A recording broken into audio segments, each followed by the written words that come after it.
नमस्कार मित्रांनो, आज आपण जो पाठ घेणार आहे त्या पाठामध्ये मी आपलं स्वागत करतो। मी गिरीश वाईकर, ITI देऊळगाव राजा। मी आपल्याला आजचा हा जो पाठ घेणार आहे या पाठामध्ये मी तुम्हाला वेल्डिंगचे प्रकार आणि त्याचे वर्गीकरण याविषयीची माहिती मी तुम्हाला सगळी सांगणार आहे। मित्रांनो, आपण शीट मेटल विभागात म्हणजे पत्रेकारागिरी विभागात यापूर्वी बरेच जोड शिकलेलो आहोत। यामध्ये सीम जॉईंट्स आहेत, सोल्डरिंग जॉईंट्स आहेत, रिवेटेड जॉईंट्स आहेत, ब्रेझिंग आहे, अशा प्रकारचे बरेच जॉईंट्सचे प्रकार आपण शिकलेलो आहे। यामधली काही जॉईंट्स हे कायमस्वरूपी आहेत, काही तात्पुरत्या स्वरूपाचे आहेत। तर आज आपण ज्या विषयाची माहिती बघणार आहे हा जो वेल्डिंगचा प्रकार आहे याला आपण वेल्डिंग असे म्हणतो। हा जो जोडाचा प्रकार आहे याला आपण वेल्डिंग असं म्हणतो। हा प्रकार फॅब्रिकेशन इंडस्ट्रीमध्ये व मोठमोठ्या कारखान्यांमध्ये अतिशय मोठ्या प्रमाणात वापरला जातो। याचा उपयोग जगात सगळीकडे अतिशय मोठ्या प्रमाणात होतो। मित्रांनो, वेल्डिंग हा एक कायमस्वरूपी जोड आहे। या जोडाच्या साहाय्याने आपण जो धातू जोडतो त्या धातूला जी मूळ त्याची ताकद असते तितक्याच ताकदीने हा दिलेला जोड कार्य करतो। म्हणून या जोडाला फार महत्त्व प्राप्त झालेले आहे। हा कायमस्वरूपी जोड असल्यामुळे याला दरवेळेस रिपेअर करणे किंवा याचा मेंटेनन्स करणे हा पण भाग याच्यामध्ये फार कमी प्रमाणात होतो। म्हणून या जोडाला इंडस्ट्रीमध्ये खूप महत्त्वाचे स्थान आहे। मित्रांनो, आपण सर्वप्रथम वेल्डिंग या विषयाची व्याख्या पाहू।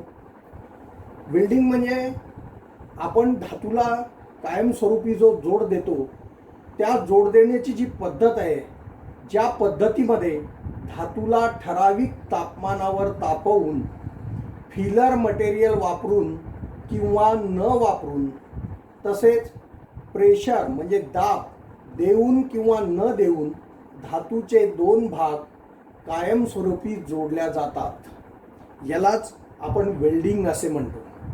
मित्रांनो, एक लक्षात घ्या, या व्याख्येमध्ये तुम्हाला एक गोष्ट लक्षात आली असेल की यामध्ये या व्याख्येचा दोन वेगवेगळ्या प्रकाराचा उल्लेख करण्यात आलेला आहे। सर्वात महत्त्वाचा एक प्रकार म्हणजे फिलर मटेरियल वापरून किंवा न वापरून, फिलर मटेरियल वापरून किंवा न वापरून, तसेच दाब प्रेशर म्हणजे दाब देऊन किंवा न देऊन। मित्रांनो, हे जे दोन प्रकार आहेत या प्रकारावरनं आपल्या लक्षात येईल की वेल्डिंग करत असताना आपण बरेच ठिकाणी वेल्डिंगच्या काही प्रक्रियेमध्ये त्याला फिलर मटेरियल त्याच्यामध्ये इन्सर्ट करून आपण वेल्डिंग करतो, किंवा दुसरा जो प्रकार आहे त्याच्यामध्ये आपण दाब देऊन तो वेल्डिंग करतो। तर या व्याख्येमध्ये आपल्याला एक गोष्ट लक्षात आली असेल की धातूला आपण फिलर मटेरियल विशिष्ट तापमानावर तापवून फिलर मटेरियल वापरून किंवा त्यावर दाब देऊन आपण वेल्डिंग हा जॉईंट तयार करू शकतो। एक लक्षात घ्या, वेल्डिंगचे मुख्य दोन प्रकार आहेत, टाइप्स ऑफ वेल्डिंग। वेल्डिंगचे मुख्य दोन प्रकार आहेत। पहिला प्रकार आहे प्लास्टिक वेल्डिंग, ज्याला आपण प्रेशर वेल्डिंग असे देखील म्हणतो, आणि दुसरा प्रकार आहे फ्युजन वेल्डिंग, ज्याला आपण नॉन प्रेशर वेल्डिंग असे देखील म्हणतो। मित्रांनो, प्लास्टिक वेल्डिंग म्हणजे प्रेशर वेल्डिंगमध्ये या प्रकारामध्ये थोडासा दाब देण्याचा एक पद्धत वापरण्यात आलेली आहे। आणि फ्युजन वेल्डिंगमध्ये मित्रांनो या मध्ये धातू हा विशिष्ट तापमानावर तापवून त्याला वितळण बिंदूपर्यंत तापवल्यानंतर आपण त्याला सेट होऊ देतो। हा फ्युजन वेल्डिंगचा प्रकार आहे। आपण या दोन्ही प्रकाराविषयी माहिती बघूया। मी तुम्हाला या दोन्ही प्रकाराची माहिती बघू। बघा मित्रांनो, प्लास्टिक वेल्डिंग म्हणजेच प्रेशर वेल्डिंग, लक्ष द्या मित्रांनो नीट। या पद्धतीत धातूच्या दोन भागांना प्लास्टिक स्टेटपर्यंत तापवून व त्यावर दाब देऊन दोन भाग जोडल्या जातात। नीट लक्षात घ्या मित्रांनो, या पद्धतीमध्ये धातूच्या दोन भागांना प्लास्टिक स्टेटपर्यंत तापवून व त्यावर दाब देऊन दोन भाग जोडल्या जातात। उदाहरणार्थ रेझिस्टन्स वेल्डिंग, फोर्ज वेल्डिंग. तुम्हाला आपल्याला लक्षात येण्यासारखी गोष्ट आहे, आपण बैलगाडी हा प्रकार तर सगळ्यांनीच अनुभवलेला आहे आपल्या आयुष्यात. बैलगाडीची सुरुवातीच्या काळात किंवा आतासुद्धा फॅब्रिकेशनमध्ये बैलगाडीचं जे चाक तयार करण्यात येतं, पूर्वी या चाकावर जी लोखंडी पट्टी गोलाकार वळवून तयार केलेली असायची, या पट्टीचा जो जोड दिला जायचा तो लोहार काम करून म्हणजे फोर्जिंग करून त्याला एका विशिष्ट तापमानावर साधारण लालसर पिवळा रंग येईपर्यंत त्याला तापवून त्याला हॅमरिंग करून ते जोडल्या जायचा. हीच पद्धत फोर्ज वेल्डिंग किंवा रेझिस्टन्स वेल्डिंगमध्ये सुद्धा वापरल्या जाते. आपल्या रेग्युलर आयुष्यात किंवा ग्रामीण भागातल्या आयुष्यात आपण हा वेल्डिंगचा प्रकार फार पूर्वीपासून वापरत आलेलो आहे मित्रांनो. नंतर बघा, तसेच आपण आणखीन एक गोष्ट लक्षात घेऊ शकतो की फोर्ज वेल्डिंगमध्ये आपल्याला जो धातू तापवलेला आहे त्याच्यावर दाब देणे हे अतिशय आवश्यक आहे. ही गोष्ट देखील लक्षात ठेवण्यासारखी आहे मित्रांनो. दुसरा प्रकार आहे फ्युजन वेल्डिंग. या पद्धतीमध्ये धातूच्या दोन भागांना वितळण बिंदूपर्यंत तापवून त्यांना नैसर्गिक तापमानावर थंड करून जोड दिला जातो. याचे उदाहरण आहेत मित्रांनो आर्क वेल्डिंग आणि गॅस वेल्डिंग. आपण आपल्या नियमित आयुष्यात देखील बघतोच आहे मित्रांनो की वेल्डिंगच्या साहाय्याने जेव्हा जोड दिला जातो तेव्हा ज्या दोन धातूंना आपल्याला जोडायचे असते किंवा ज्या दोन भागांना आपल्याला जोडायचे असते ते दोन भाग त्याच्यामध्ये ठराविक गॅप ठेवून किंवा त्याला ठराविक अंतर ठेवून आर्क वेल्डिंगमध्ये जेव्हा आपण वेल्डिंग करतो तेव्हा वेल्डिंग रॉडचा उपयोग करून आपण त्याच्यात फिलर मटेरियल भरतो.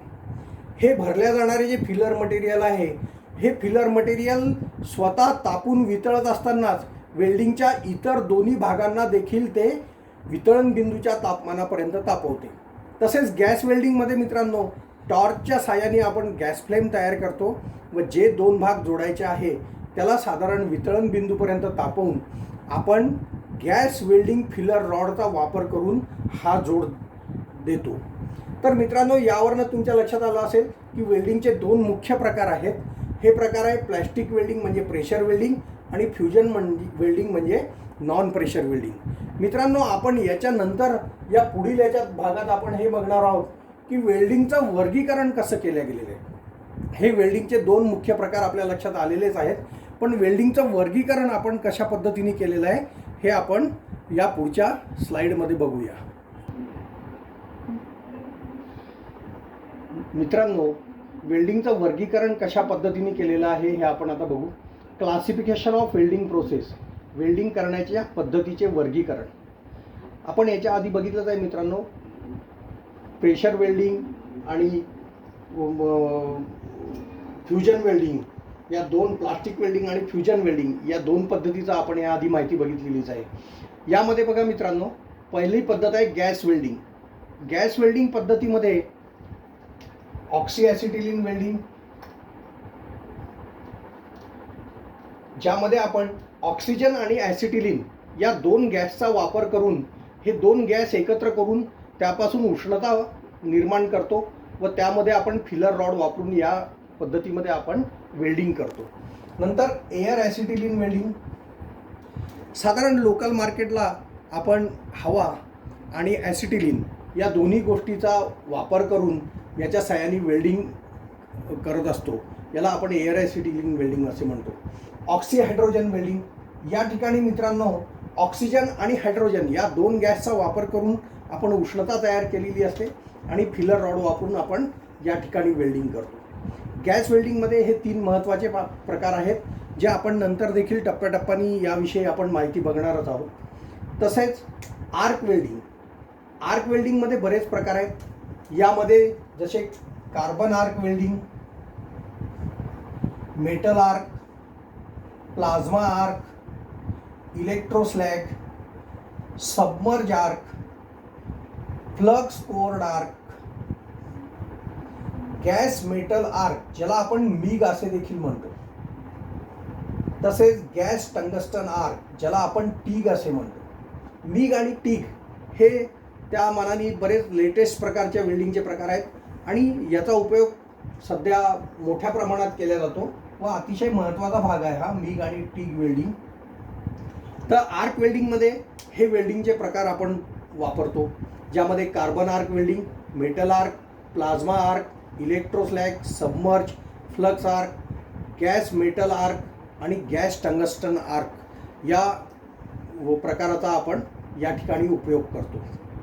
त्याचनंतर मित्रांनो रेझिस्टन्स वेल्डिंग, यामध्ये आपण butt welding, spot welding, seam, projection, percussion या वेल्डिंगचा आपण उपयोग करतो. रेझिस्टन्स वेल्डिंगमध्ये आपण साधारण स्पॉट वेल्डिंग मशीन आपल्या विभागातली बघितलेलीच आहे, ज्यामध्ये आपण 2 पत्रे एकमेकावर ठेवून त्याला दोन्ही साईडनी रॉड व थोडंसं प्रेशर देऊन त्याला आपण वेल्ड करतो. त्यानंतर मित्रांनो थर्मिट वेल्डिंग. मित्रांनो थर्मिट वेल्डिंग हा एक प्रकार असा आहे की हा प्रकार आपण ज्या ठिकाणी आपल्याला विद्युत पुरवठा किंवा कुठल्याही गॅसचा पुरवठा होत नाही अशा क्रिटिकल ठिकाणी आपण थर्मिट वेल्डिंगचा वापर करतो.